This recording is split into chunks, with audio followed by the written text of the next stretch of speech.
আসসালামু আলাইকুম রহমতুল্লাহ। বন্ধুরা সবাই কেমন আছেন?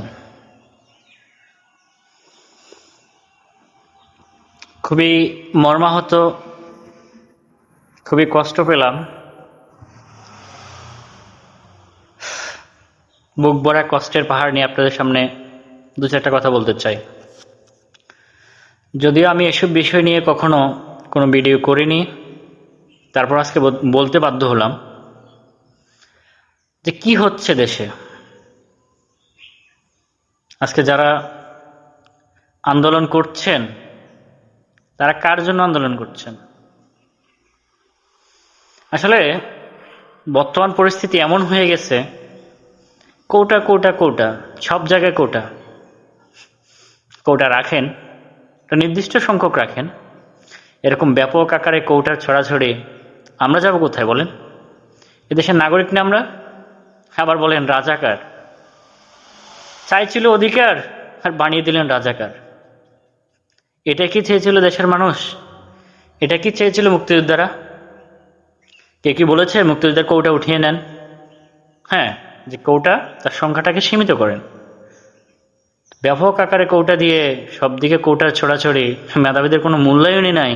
এটা নিয়ে আন্দোলন করতেছে, তারা তাদের মতামত প্রকাশ করতেছে, আপনি তাদেরকে রাজাকার বলতেছেন। এতদিন আপনার প্রতি যে ভালোবাসা ছিল সেটা আজ থেকে ঘৃণায় পরিণত হলো। হয়তো জানি আমার এই বক্তব্যের কারণে অনেকে আমাকে খারাপ ভাববেন।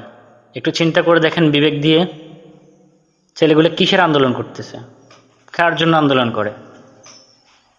মেধা। আসলে আমাদের এই দেশে না মেধার কোনো মূল্যায়নই নাই, যার জন্য দেশের শিক্ষিত ছেলেরা, প্রকৃত মেধাবীরা বাইরে চলে যাওয়ার চিন্তাধারা করে সব সময়। বাইরে সিটিজেনশিপ নিয়ে ওখানে থাকার চেষ্টা করে।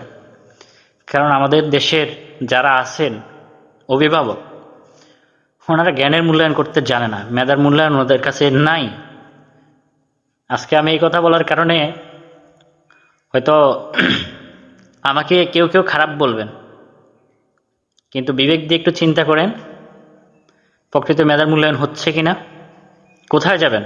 এটা চাকরির ক্ষেত্রে যাবেন, সরকারি চাকরিতে দাঁড়াবেন, আপনার কোটার প্রয়োজন হবে। কোটা নাই, টাকা লাগবে। কোন দেশে বসবাস করেন?